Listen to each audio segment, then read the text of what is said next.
Hello, everybody.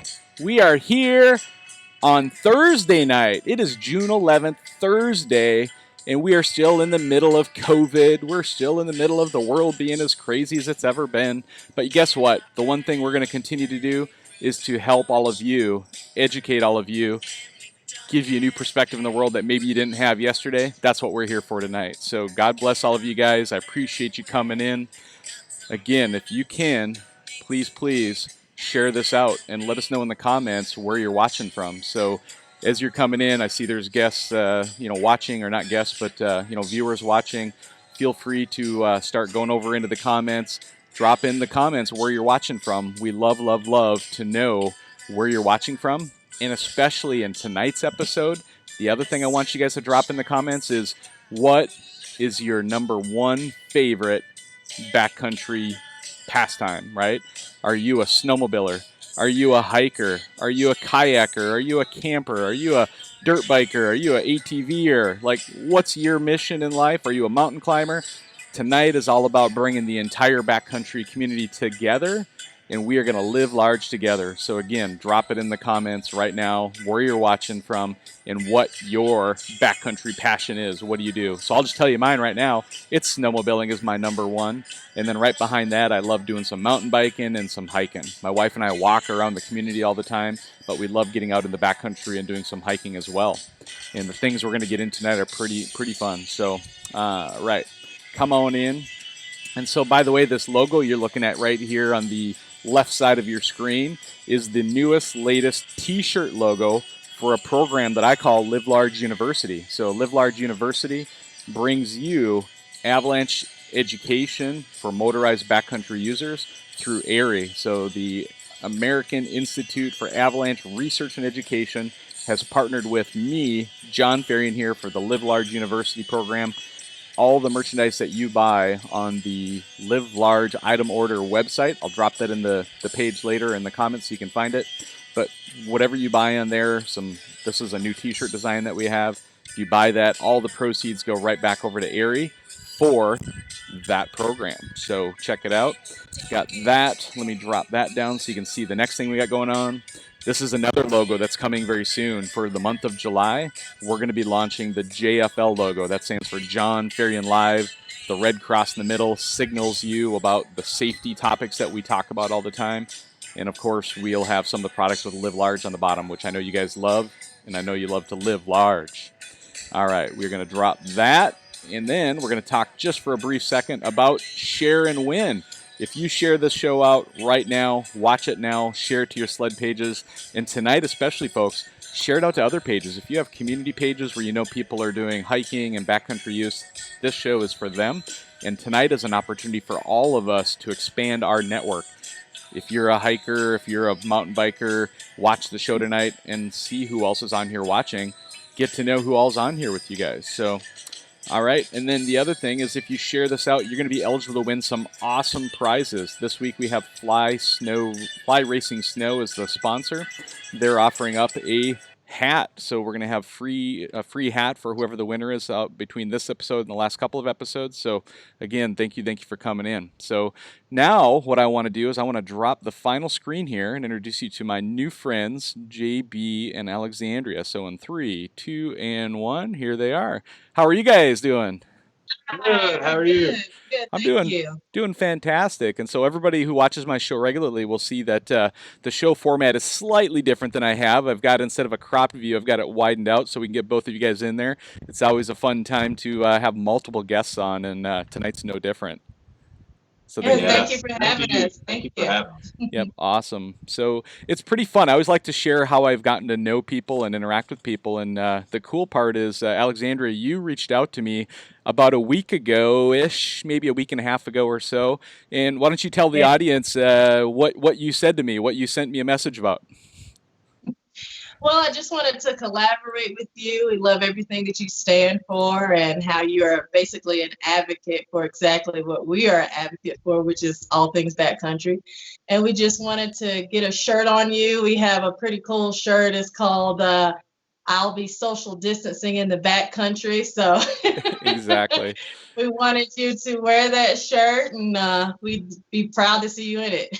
Yeah, no, I'd love to. And so you didn't have my size in stock, and so we had to order one. It wasn't quite ready for the show, but I'll be wearing it some other time in the future. But what I Yeah. love about that shirt is, and to me, this is how I interpret it, right? So everybody's got a different interpretation of it. Is it's the irony of like social distancing, right? Of like, oh man, Right. most of us who live in some kind of a bigger city like I do around the Seattle marketplace or anywhere else, we just love, love, love getting away from our daily reality and getting out Yes. into the backcountry. And when everybody talks about social distancing and the grocery store and wearing the masks and all that stuff, Yeah. the immediate thing I think of is like, take me away, take me away. I have to get to the backcountry. And so talking about Right. social distancing at the backcountry, I love it because that's exactly what I love to do too. My passion is snowmobiling. We love doing that in the backcountry. And you guys, you told me you've snowmobiled a little bit, but why don't you guys give us a little background just about yourselves, right? It's like you shared with me a little bit about that you came from North Carolina to Colorado, but let's talk a little bit about the two of you. So JB, why don't you go first? That way you're not trying to like who goes first type of thing. Why don't you go first since you're on my far left, and we'll work our way across. So. Well, me, I do enjoy the backcountry. I'm a snowboarder, first and foremost, but I really fell in love with snowmobiling and mountain sledding in particular. Okay. And I also enjoy kayaking, as well as hiking, so just pretty much have a broad basis. I really do love the motorized, but as well, I do love, the solitude aspects of hiking, camping. But, with me, we decided to move here to give opportunity for our kids, have a different opportunity from us. We did come from city life as well. Yeah. Did you guys both grow up in North Carolina, both of you? And is it kind of in the same general area? Okay. Yeah. Around Greensboro area. Okay. But with me, I was fortunate enough when I was younger to be able to get out and whitewater raft and hike and, dirt bike, trail ride, done it mostly all. But, the exciting part is it's always new challenges. Right. Yeah. And so JB, it sounds like you probably kind of grew up with your family doing those kind of things and you were exposed to it at a pretty early age. And so what about you, Alexandria? Similar or completely different? Fill us in. Not part of my background at all. When we came to Colorado, I kind of fell in love with it and fell in love with like the aspect of being able to expose our children to that type of lifestyle, like outdoor loving. And I've really come to love kayaking myself, and I've always loved camping. But now, where there's so many various places that you can go, so many beautiful backdrops, I just love it. My husband, he's more of the motorized adrenaline junkie, and I'm more of like just want a nice hike or want to kayak something where I can hear the water. I'm more serene. Yeah. He actually took me on a four-wheeler for the first time last week, and I fell off into a puddle. It was just like, okay, this is what this is. Was it a little bit fun though? Like full on, it like was deep. knee-deep puddle, like helmet wet, hair wet. The runoff from the mountainside. There you go. Fully submerged. So was there any point of that ride that was fun for you though, Alexandria? Yes, I enjoyed it when we were on the dirt, on the flat. Yeah. It started getting rocky and kind of mountainous. It was kind of anxiety inducing for me, but I still try to support my husband and go on adventures with him. The awesome part about this story, even just this far, is that it really is the metaphor for what we're going to talk about tonight. Is you have a passion, JB, Alexandra, you have a passion. The common passion is that you both want to be in the outdoors, but for different reasons. But you also can appreciate what JB loves about the speed and the adrenaline and all that. And JB, you can appreciate with Alexandria a little bit of the peace and quiet and the serenity and just the beauty of the the outdoors, right? Of what we get out in the backcountry. Right. Definitely. Yeah. And so that's a perfect setup for all the things we're going to get into tonight. And you guys have already talked a little bit about, what it is that you love to do, the passions that you love to do. And, you guys told me on the phone, and you've touched on it briefly, but let's go a little deeper, is that decision to move your family, because you have 2 young girls, right, that, you guys have Yeah. that, they're, what are they, grade 10 school and age? 3. Yeah, Yeah, so 10 and 3. so Yeah. they're pretty little yet, and you guys saw an opportunity to take your children out of North Carolina and move to Colorado to chase your own dreams and passions, but also in your mind, as you explained it to me, was to kind of give your children a better life, right? And to expose them to what the great outdoors has to offer. And you guys landed where? In Colorado, right? In Breckenridge? Yeah, we're in Breckenridge. And what was interesting is when we visited here, it was such a culture that we weren't used to. So I would have conversations with people and they'd be like, "Oh, so do you ski?" And I'm just like, "No." It's just the norm Yeah. here. The children ski and they're engaged, but I really love everything about it, and I plan on taking up everything I possibly can. Yeah, she's already tried the snowboarding and the ATV so far, and the kayaking, and so love the kayaking. Yeah, so we're progressing. It's a progress. Yeah, and on the phone, you guys told me it's been what, about 9 or 10 months you've lived in Colorado now? Since we've been here, yeah. So this is our actual first, good spring and summer, right? It was still kind of chilly when we got here last time, a little bit, right? Yeah, a little bit. Yeah. It was just coming out of summer, getting into fall. Right. It was beautiful, but it was geared up, going into winter at that point. Yeah. I was trying to take advantage of every winter activity I could. There you go. That's awesome. And so as you got into all these different activities and you started enjoying it just as a family, what exactly triggered the idea or the thought of starting this page, All Things Backcountry? What was the inspirational moment and or just the inspiration in general for the page and the thought process of trying to make it more of a community thing versus just a family thing? Well, at first, it was all about the safety aspects. Right. Avalanche awareness. Like, we're working with CAIC, and we're posting their reports on a daily basis to give awareness to people. If they're coming into the area, hey, this is what you need to be aware of. Don't go above tree line on some days. Right. I mean, you got to be careful. And we kept seeing, I grew up going to the ski resorts in North Carolina, but not really skiing in the backcountry. Right. Exactly. But I wanted to do my due diligence in educating myself. Yep. But then when I started educating myself and talking to other people who were experienced and educated in the backcountry activities, and very apparent there's a lot of people that want to go out, they want to have that fun, but they have no idea what they're getting into sometimes. Right. It really has its own dangers that if you're not conscious of it, you could possibly, not to be morbid, but lose your life behind it.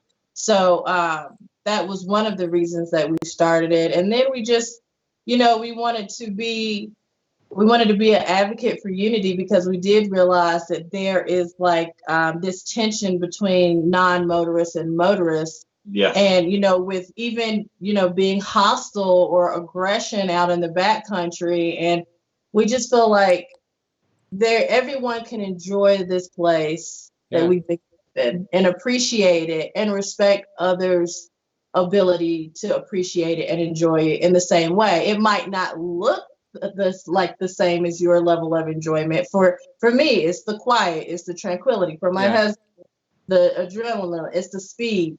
But we respect one another's draw to it, and we just feel like everybody, if we could all get to that space, the backcountry could be an awesome place. Yeah. Yeah, it sounds like the world we live in general right nowadays, doesn't it?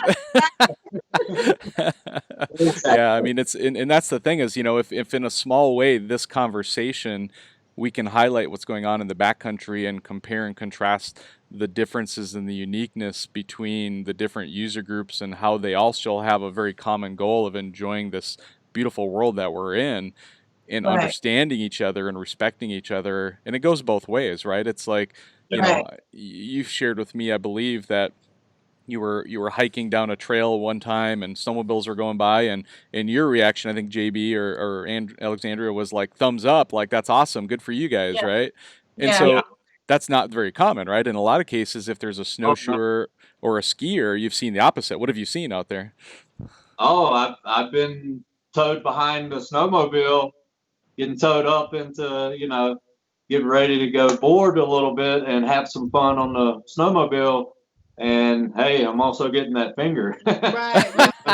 Like, Yeah. hey, you're Get out of my you're in my way. territory, you're in my turf, Right. Very territorial. So it's just you want to try to bridge that gap, Right. Yeah. and that's what we're trying to focus on. Right. Just to find a way to coexist, Yeah. Yeah, let's talk about that a little bit too, because I've got, personally quite a bit of experience in this category also. And, for those who don't know that maybe are watching for the first time, I'll give you a little bit of a background on me to give you a little perspective is, my day job is I work at T-Mobile every day, right? But like my passions and hobbies are community service through the snowmobile community, right? And this show is one aspect of that. But I also volunteer a ton of time in both the Washington State Snowmobile Association, where I live here, and I'm the state safety chair. So a big safety focus. It's around the motorized community.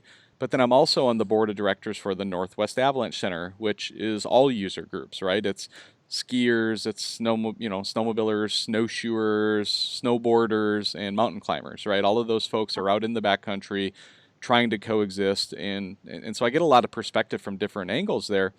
And what I would tell you is that, I think all backcountry users should strive to take time in a moment like this to understand what is it that that skier is trying to accomplish out there that day, right? They're, if you go through the different things, it's, they're looking for physical activity, right?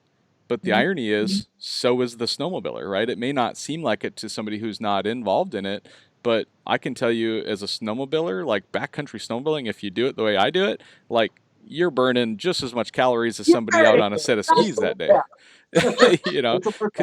Yeah, stand up on the end, Oh my God. that's a lot of weight. Yeah, you're dancing around that machine all day long, and you're barely sitting, and you're digging it out, you're digging your buddies out, you're climbing hills to get on somebody unstuck. And so, like, I can tell you the physical exertion is a big part of what I love about it as well, too. So not that much different. And then you get into the big contrasts are things like the peace and quiet and the at one with nature versus the snowmobiler or the backcountry motorized user is probably looking for a little bit more of that adrenaline rush, right? Whether it be speed, whether it be doing something on their machine that maybe nobody's ever been able to do. But I think, if you look at it as if all of us end up in a very similar snow park, for example, where it is a multi-use snow park, and there's some of those right here in Washington where you can go from that snow park and you can snowshoe, you can ski and snowmobile all from the same snow park, right? And what my perspective is on this is you're in the snow park, you're sharing space. There's kind of separate parking areas just to make sure everybody parks the right way. But from there, the first several miles from the snow park is the area that is most traveled, right, by everybody. Okay. Oh, Right. But here's the interesting part is as a snowmobiler, like I know enough to respect the fact that there's skiers and snowshoers and everybody cross-country skiers and snowshoers in that immediate area. And so as I'm leaving that snow park and heading out into the backcountry, many more miles farther than either any of them will ever dream of going out into the backcountry that day, because I can do it, because I'm faster than they are, right? But in that first 2 to 3 miles away from that snow park, I take it super slow. I do my best to, be respectful of those on the trail. We give them a lot of space. We wave at them as we go by as much as we can. And sometimes you get a finger, to your point, because I mean, some people, no matter what group they're in, they're narrow-minded, right? And so they're going to have this mindset that, oh my God, I only am the one that matters here today, and like whatever it is you're doing, you're treading on my space, right? And it's like that's just an ignorant way to live our lives in general, much less how to use the backcountry, right? Because, but what I would tell you is a snowmobiler, like I can take that first 3 or 4 miles nice and easy and slow and wave at everybody and smile. And as soon as I know I'm out in the open and the clear, now I can get my adrenaline on, right? And I can pin the throttle, I can head up the mountain. I'm in the backcountry where if I make some noise, I'm not in somebody's personal space there. And there's some places where people are backcountry skiing out there too, but most of the time, those people are accessing the backcountry. Guess what? Just like JB with a snowmobile, right? And so those people tend to be a little more tolerant because they understand that to get that far out in the backcountry, now they're going to go hit some ski lines or some shred lines, and if they're a really good skier and think they're as good as they are, guess what? They're going to go places that a snowmobiler can't go, in some nasty, deep terrain. And so, people need to kind of just understand that, right?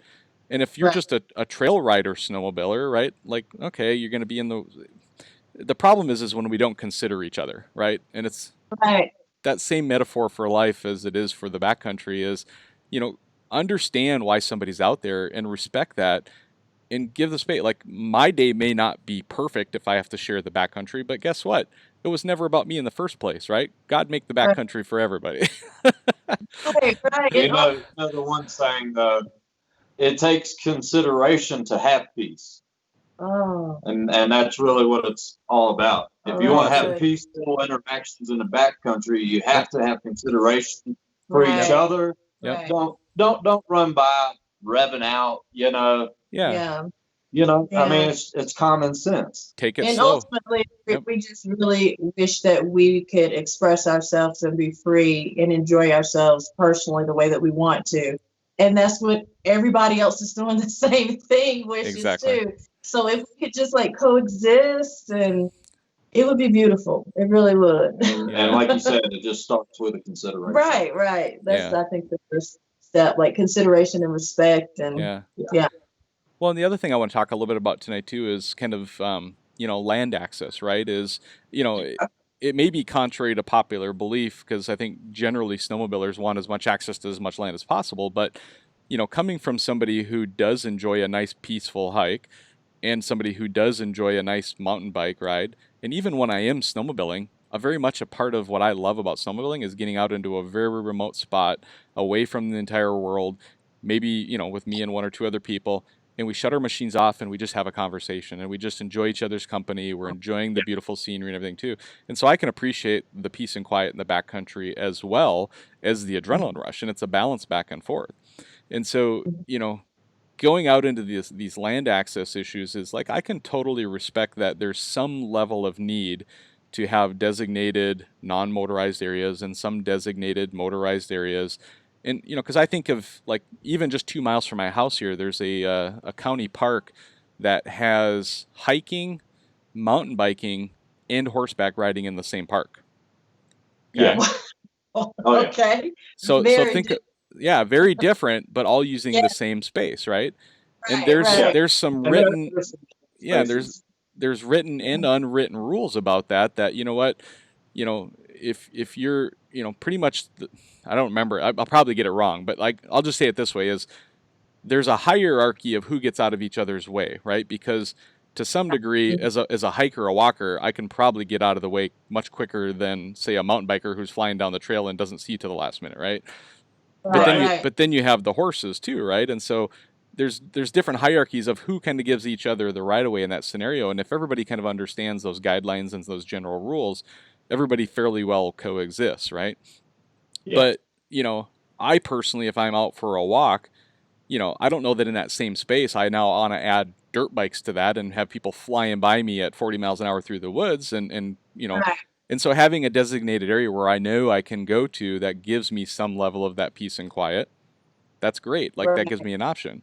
But if I choose now to recreate an area that I know is motorized and non-motorized and all that together, I kind of have to go into that with those expectations that, this is a shared space, right?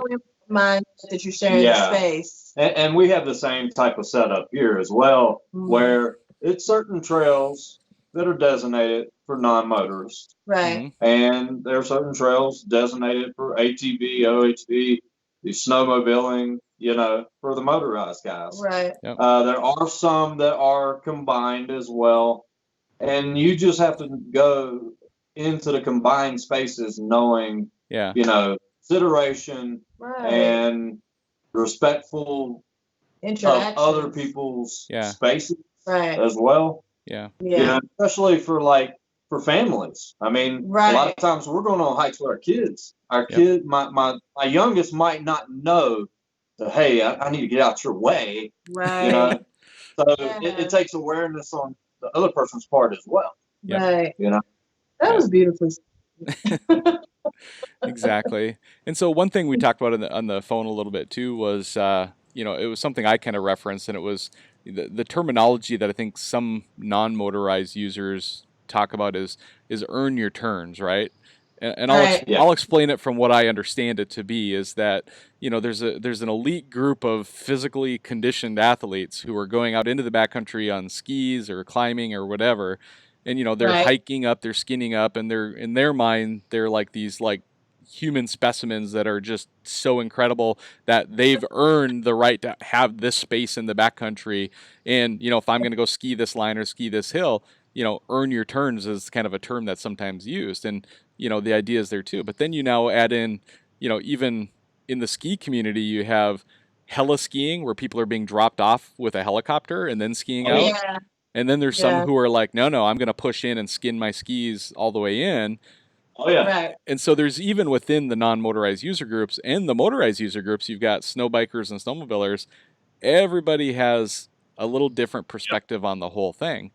And I think Everybody's more important than the other. exactly. And I think that's really the root of the problem, if there is a problem Right. here, is that one, and it's, you know, you two seem, I've only met you in the last week, but I would tell you, you two seem like a lovely couple.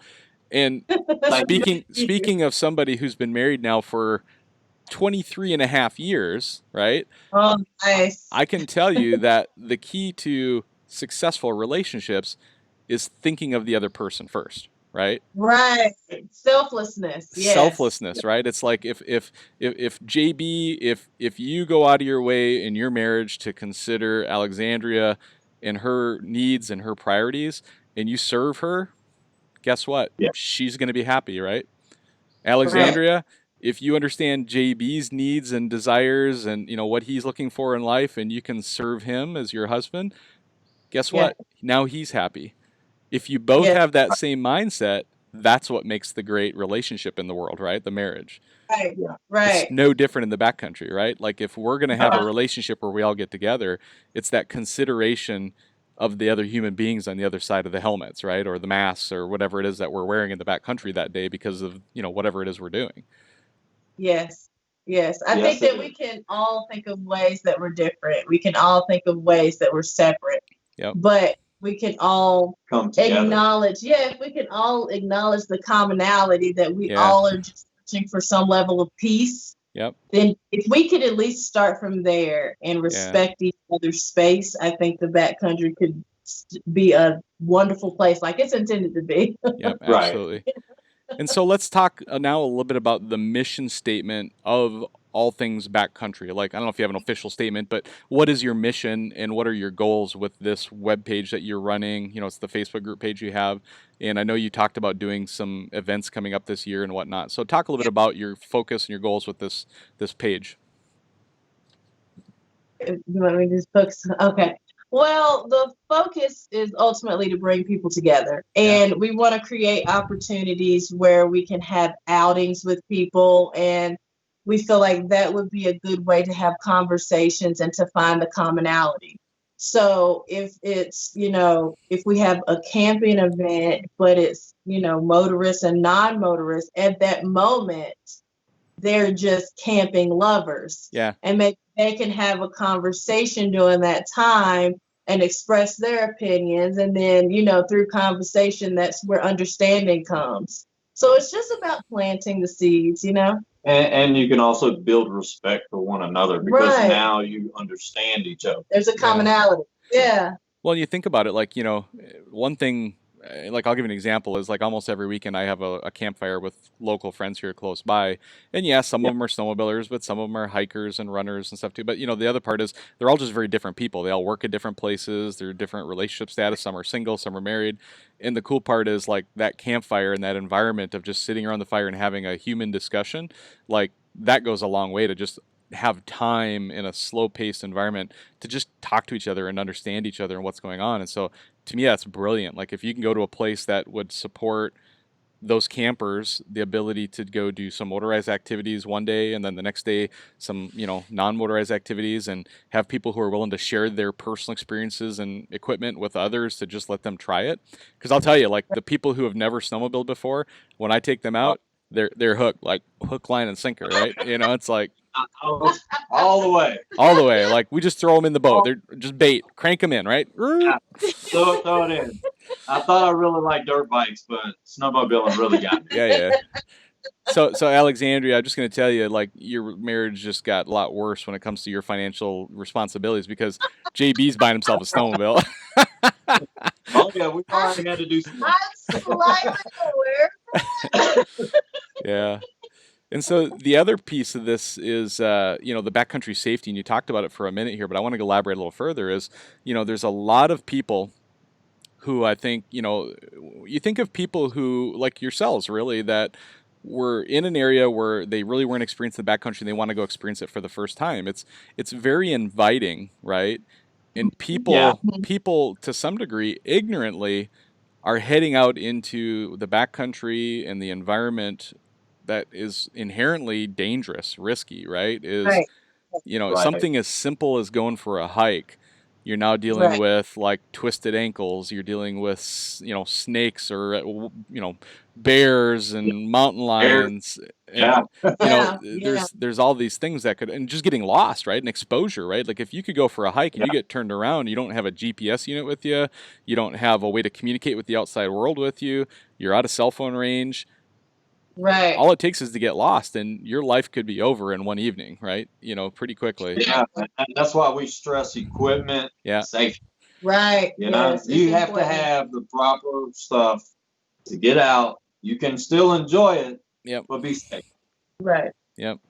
And then you take that into motorized backcountry use, and then you layer in snowmobiling, and it's like you get avalanche awareness and stuff too. And so, having a welcoming group like yourselves to invite basically anybody in society, invite them into the backcountry, but provide them an environment to experience it in a safe and meaningful way. That's really powerful, guys. And so I want to commend you guys for what you're attempting to do here and what you will be doing, right? And going forward is Yeah, doing that. And I would just share with you too is as soon as someone's on my show like this, you're part of my network, right? And so if you guys feel like you want some more information on safety, backcountry awareness, all that kind of stuff too, and you feel like you need to reach out for additional resources that I can help you with in some way, shape, or form, please let me know, and I'd be happy to kind of continue to be an advisor where I can be. As your mission statement is right spot on. thank you. I Thank appreciate you. that. And Appreciate you. we definitely look forward to collaborating with Oh, you. for And sure. we definitely see the experience that you carry Yeah. and what you stand for as well. So, that was the whole driving force in us reaching out Yeah. and just wanting to, bring along the awareness of people who support it. And, Yeah. Right. that's the main thing. Right. It's networking, it's getting the message out there, Right. and it's, providing people with the knowledge before they go. Right. Mhm. Right. Unfortunately, I was one of those guys that made that mistake of going out without that knowledge first. Right. And luckily, I didn't have a horrific experience. Right. But in educating myself and talking with other more experienced guys in the Mhm. backcountry, I learned quite a bit. I learned, hey, there's a lot more to this than what I thought it was. Right. Even as simple as like going out by yourself to go board in an area with no cell reception, you go by No. yourself. Yeah. I mean, No. in your mind, you think, oh, that sounds tranquil and that sounds wonderful and peaceful. But the fact of the matter is, people have ended up with broken legs. They have Buried. ended up buried, or, Buried. so many No, terrible no situations. beacon. Tree wells, right?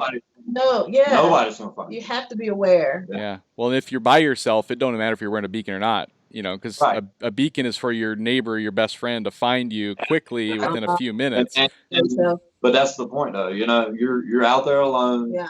You have nobody watching your shoulder. Yep. And that's one thing I quickly came to realize. Yeah. It only took me 2 times going out by myself, and then it was like, okay, I'm pairing up with guys. Right. And it honestly, for me, it is more enjoyable going out in pairs and Oh, absolutely. little male, testosterone and letting some, and camaraderie and letting some Yep. energy out. Yeah, That's what it's all yeah. about. Well, I would tell you, as passionate as in love as I am with snowmobiling, what I love more than snowmobiling is the social aspect of it, right? It's like getting out in the backcountry and having each other's backs and encouraging each other and pushing each other in your skills and all of that type of stuff, and educating each other, right? Whether it be a skills education, whether it be a safety education, whether it be navigating the terrain in the safest manner, like all of those things are things that we can mentor each other with. As we gain experience, we can hand that down and bring other people into it in a safe and meaningful way. So it's, and the people who experience, and you guys, you've seen it firsthand too, but I experience it very consistently where, people come into a sport, kind of like what you described, JB, where they buy a snowmobile, they maybe try it a few times by themselves, and they kind of get scared about something, and then they join the club, and somehow they come across me, and, we take them out, and the people are just like, oh my God, like I thought I liked snowmobiling before, like this is snowmobiling, right? Or this is that backcountry experience. Get up a notch. Yeah. Yeah. That and the experience that you gain from others. Yeah. That's the main thing. It's what you're handing out to other people, and it does give you more reassurance. Yep. Back there. Yep. Definitely more confidence. So, well, as far as I can tell, guys, we're getting pretty close to talking through all of the things that we had taken notes on. And so I just want to open it back up to you guys to make sure there's nothing we've missed, or that's something that's, triggered a thought that you want to continue to address before we get close to wrapping this up. I don't think so. I don't think so. Yeah. I just really appreciate this opportunity. This is awesome. Yeah. Gone from watching you and loving your cool hats, and now we're talking to you. Yeah.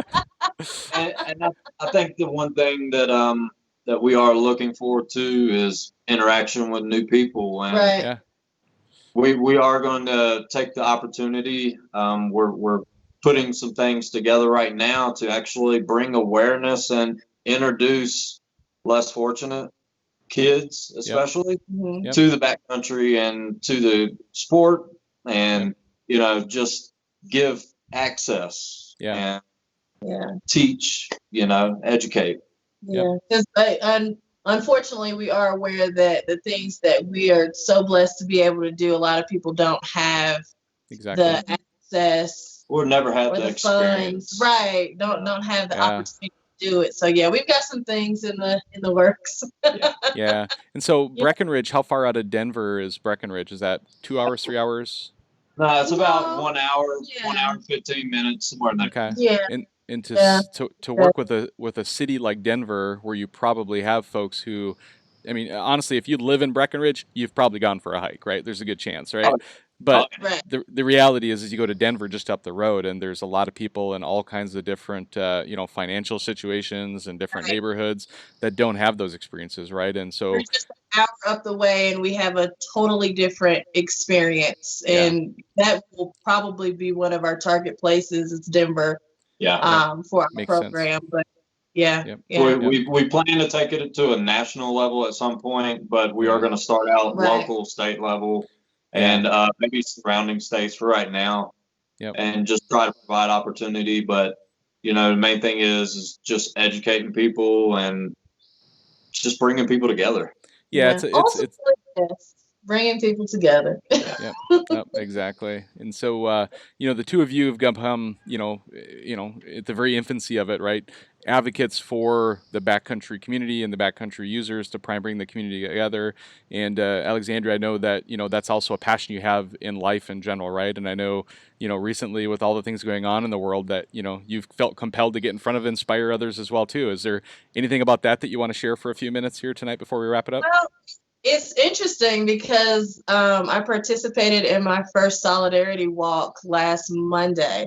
And literally my whole life has changed in the course of 9 days. I'm putting together foundations. Our town has initiated a social equity commission, which basically gives a platform to people from different backgrounds and different ethnicities and different social classes, so that everybody has a better chance of being heard.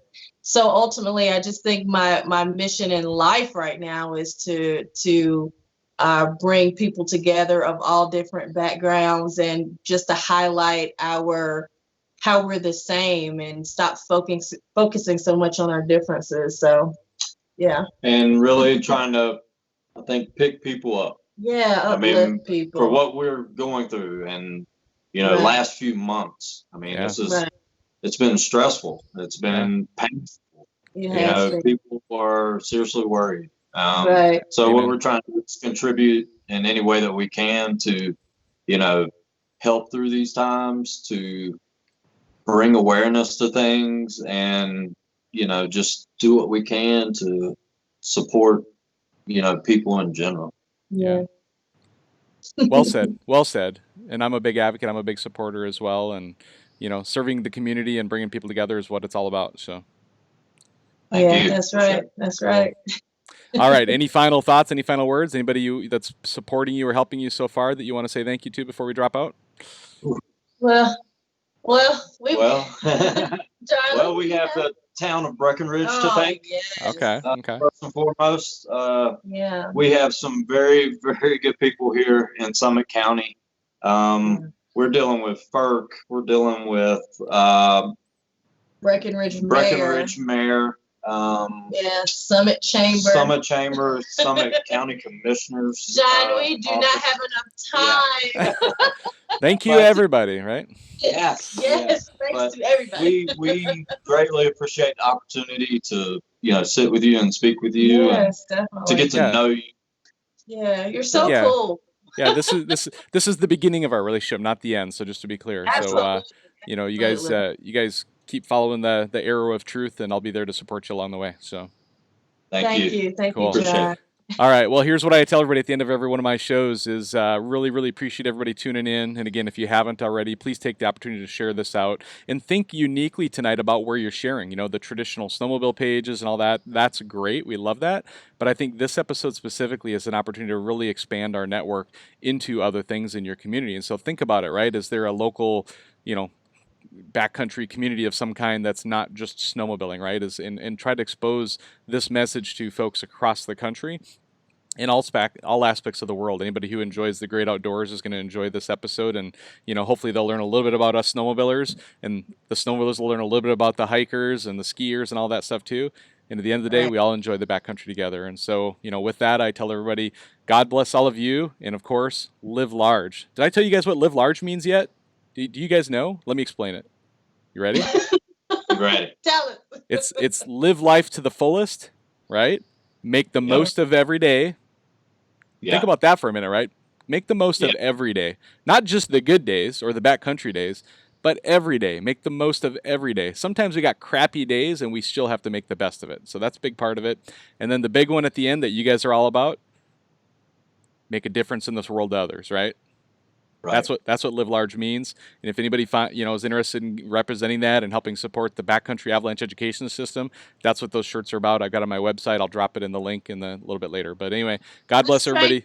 Shirts then, John. Let's trade some shirts. All right, we'll do that. Sounds good. All right. God bless everybody. Live large. Have a great night.